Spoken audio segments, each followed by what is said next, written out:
Hello everyone! Welcome back to the first episode of The History of K-Pop Season 1, where we take a trip back in time to dive deep into the history and legacy of the K-pop industry.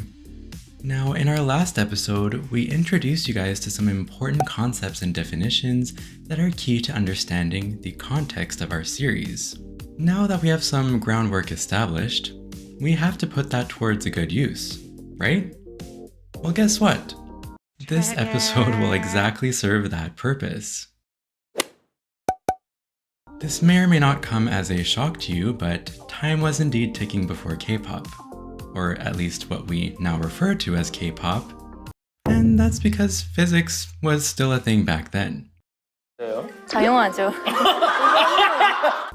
Just kidding, but continuing on, K-pop music and artists came to life in the 1990s amidst several political and economic changes, and the growing industry has not slowed down since. In fact, its growth was accelerating exponentially. Its roots, however, are quite different from the K-pop that many of us know and love today. In this series, I will refer to 3 generations of K-pop, or 3+1 generations, which we defined in our previous episode. In case you missed it, please check out our introduction episode for this series, where we explain all the important definitions. Anyway, there are actually many significant events and developments that led to the growth of this industry, which came before the first generation of idols. What exactly did South Korea's music scene look like before the K-pop phenomenon blew up? And how did it turn into the global powerhouse it is today? In this video, we'll explore the early days before the first generation of K-pop idols emerged in the 1990s. And let me tell you, we are in for a wild ride. So, without further ado, let's get right into it. Let's go! The title of this section suggests that there would be a clear distinction between the pre-first generation and first generation. But truthfully, it's hard to tell a clear or definitive factor that distinguishes the pre-first generation artists from the first generation idols from a global perspective. In fact, the format of the first generation idols was heavily based on the pre-first generation idol artists. Oh, no, we didn't lie. There is a difference between the two, so don't worry. It's just that it's not as easy to tell the difference, like I just said.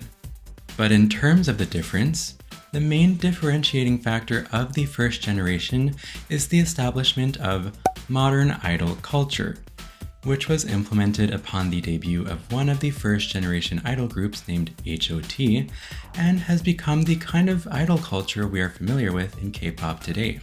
It is worth noting, however, that not all first generation idol groups went through the training phase that is now commonplace in entertainment agencies, though the training system became common within the industry during and after the first generation. The 1990s was a decade of many changes in South Korea. During this period, politics, economics, and of course the music industry saw landmark events that would shape the country's culture for years to come. The domestic music scene of South Korea in the 90s went through the transition from analog to digital, the end of strict censorship, and witnessed the emergence of the fandom and idol concepts. These are all key factors that would lay the groundwork for the future of the South Korean music scene, and would eventually lead it to become the 6th largest music industry in the world as of 2017, rising up from 30th in the mid-2000s. To better understand how the current K-pop industry came to be, it is crucial that we discuss the most influential artists from the pre-first generation period who paved the way. Let's begin!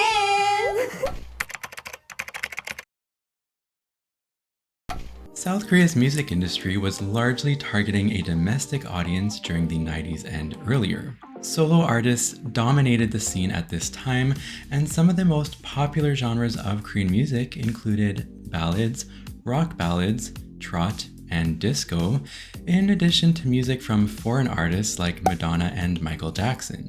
The notion of groups was not as common leading into the early 90s, though certain groups like rock bands did find success during this time. Jinho and I found this pretty darn surprising, but apparently, it was also commonly believed that it was impossible to rap in Korean popular songs due to the structure of the Korean language.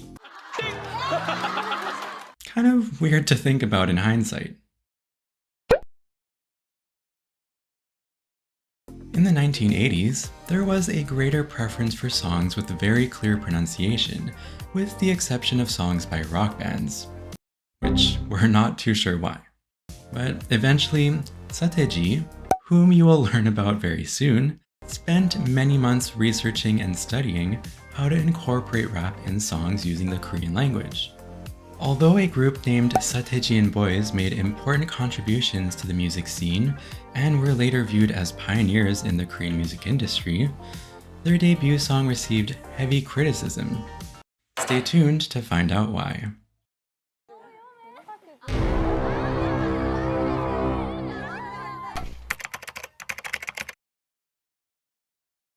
Another major shift in South Korea's music industry was the focus on music that appealed to a younger audience.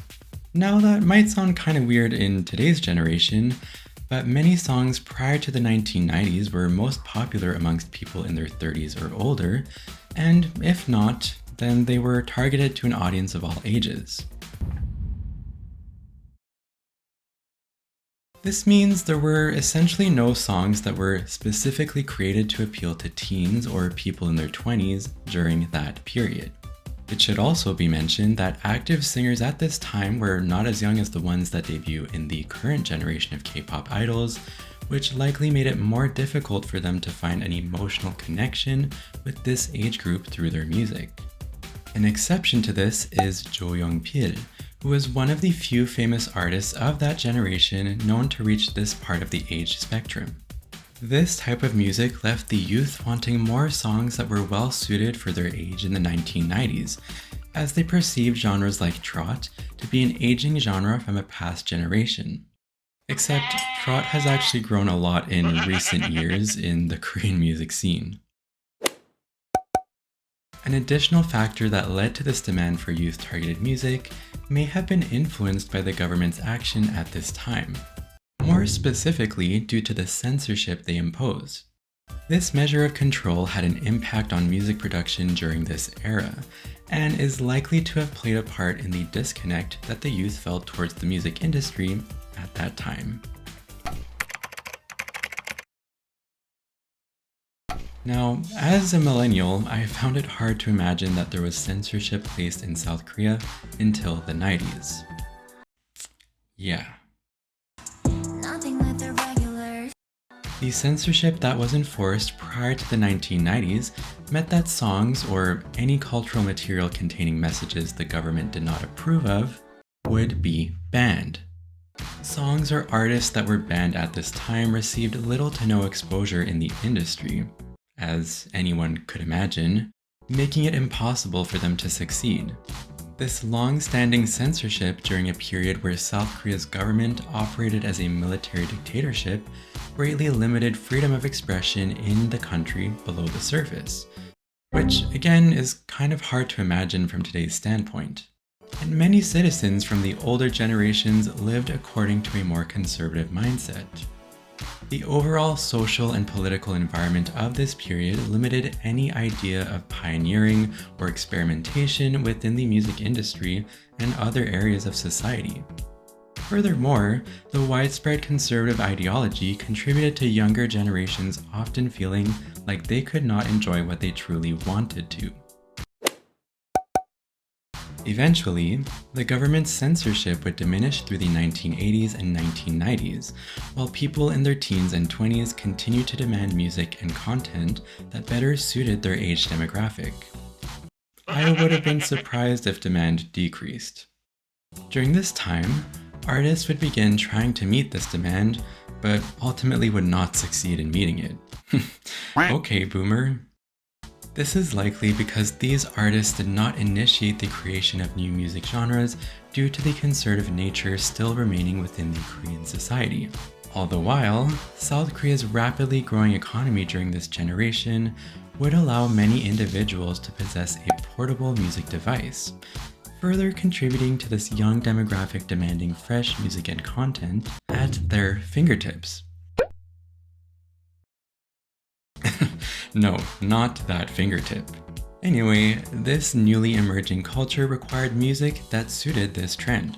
I should note here that when the founders of the biggest K-pop agencies such as SM, YG, and JYP were promoting as singers, even they were seeking to meet the demand for relatable music for the younger audience.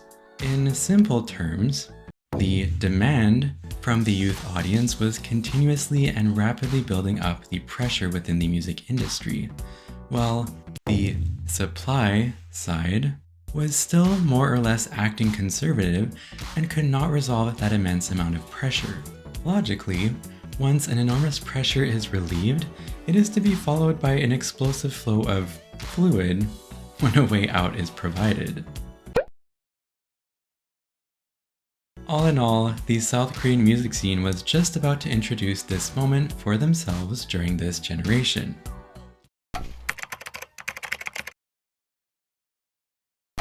During this time of reduced censorship, economic growth, and increased demand for entertainment catering to youth, many new changes took place in South Korea's music industry. These weren't any major attempts to flip the table completely just yet, but rather, small changes and ideas were incorporated into the production stage of the artist's debut, which seemingly was still coping with the conservative characteristic of the Korean society. Now, ultimately, the sum of all these small changes and ideas led to what we now know and refer to as idol. One major change the industry saw during the late 1980s and early 1990s was the emergence of the younger singers, specifically those in their teens or 20s. As I previously mentioned, this was one of the main problems that the younger audience had with the older South Korean music scene. The emotions that the adults go through are just not the same as the emotions that the younger generations go through. However, it is much easier to form an emotional connection with those in the same age group. Of course. The producers who understood this started to use this as a marketing tool and targeted the youth audience, which created another market within the South Korean music industry. More songs that were considered youthful started to become available, and the younger audience was finally able to start to connect with the singers. How many times have I used the word younger until now? So many. Really? So many? I need my toe to count on them. To cater to the younger audience even more, genres such as hip-hop and dance were newly introduced during this generation. However, it should be noted that most of the artists in this era, aka anyone prior to the debut of the group named Satejian Boys, still could not drift away completely from what was traditionally popular. But this small change was sufficient enough to capture the younger audience and get them excited.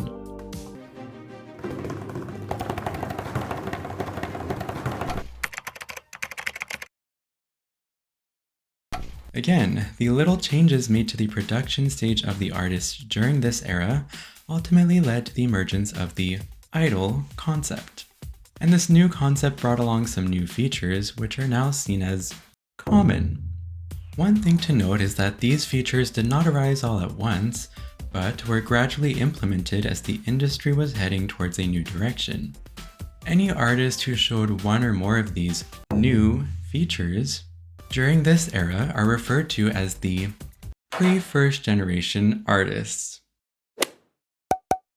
One new feature that started to become common was that producers were seeking to form groups rather than debuting a solo singer. Trainee systems in entertainment agencies were also introduced not long after the debut of Satejian Boys, which would offer backup dancers, among other people, the chance to become singers. The idea of a resting period between album releases leading up to what we call comebacks was novel at this time. Highly structured stage performances with powerful and energetic choreography became a trend and led to lip syncing becoming more common when performing live. And now the term idol would become known as a word to describe this new wave of artists, despite the pre-existing dictionary definition.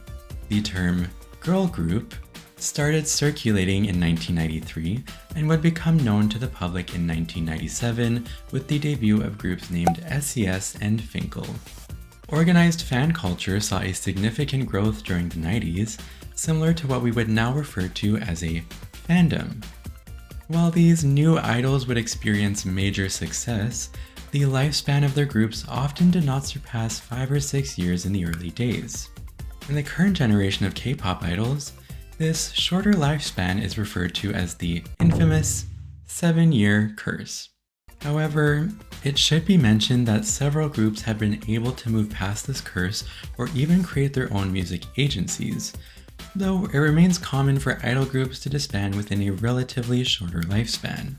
With these new features explained, now it is time to take a look at some artists who showed some of these elements. Let's go! Let's go! I'll apologize in advance, but in a few seconds, I'll be showing a long list of names of artists who were significant in the pre-first generation period.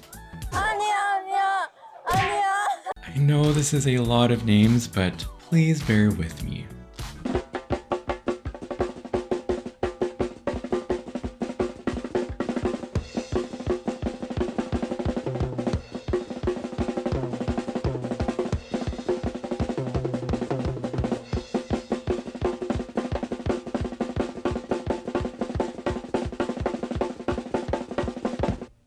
Okay, that was surely a lot of names, but we wanted to list them because they were still significant figures in the history of Korean music. While their contributions are important, we're going to narrow down and focus on a few groups that made the most significant contributions to the formation of the idol group concept. Simply because there are way too many of them. One of these significant pre-first generation artists is Sobangcha, a 3-member dance group that debuted in 1987 and was known as the original performance-oriented boy band with powerful choreography.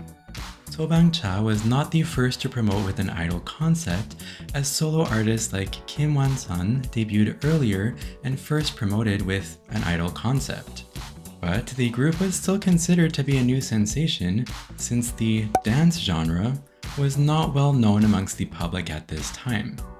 Despite this innovative sound, their music was based more on the older trot genre and not based on Western music. The choreography that Sobangcha performed was very acrobatic and energetic, with some articles describing them as a fire truck that starts the fire. And by the way, Sobangcha means fire truck in Korean. Their performance style was similar to what more recent groups like 2PM and GOT7 have performed. Overall, this group is often considered as a turning point of popular Korean music, being the first artist to establish the term performance-oriented singer. Even before Seo boys were on the scene, Sobangcha's debut song is called 그녀에게 전해주오, or Deliver It to Her, and one of their most famous songs is called 어젯밤의 이야기, Story of Last Night, which would eventually get a remake version from famous idol-turned-artist IU. Deuce was another dance group that left a mark on the idol group concept when they debuted in 1993 with 나를 돌아봐, or Look Back at Me. The duo became known as one of the first hip-hop groups in the South Korean music industry and adopted the new Jack Swing genre. Through songs showcasing this hip-hop style, which was new to South Korea, the group gained popularity and would ultimately contribute to hip-hop taking root within the South Korean music industry. Their futuristic music and fashion style was better received after their disbandment in 1995 and would greatly influence the future hip-hop groups such as DJ Doc, Drunken Tiger, and Dynamic Duo, to name a few. And the third group is... Wait, I swear we had another group to talk about here. Huh?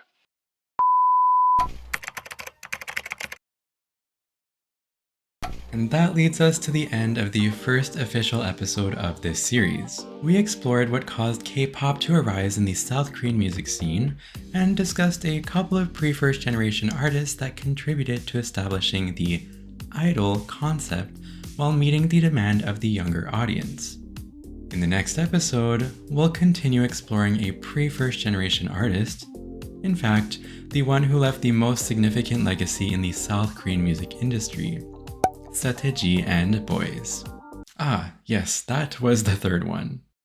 To spoil a slight detail about them, they were the ones who really spread and popularized the concept that we now know as idol within the Korean music scene.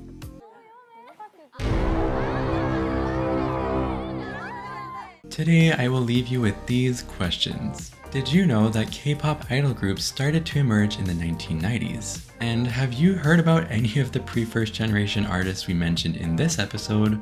Or do you know any others that we haven't mentioned? Please let us know if we missed any information in today's episode or if anything needs to be corrected. And please leave any questions you have throughout the season on any particular video in the series, as we're planning to have a special review or Q&A episode at the end of this season. Of course, to make sure you don't miss any upcoming episodes, please subscribe and hit the bell notification button to get the latest updates. Your likes, comments, and continued support of my projects is really, truly appreciated. Thank you so much for watching, take care, and remember to stay awkward, and I will see you all next time. Bye!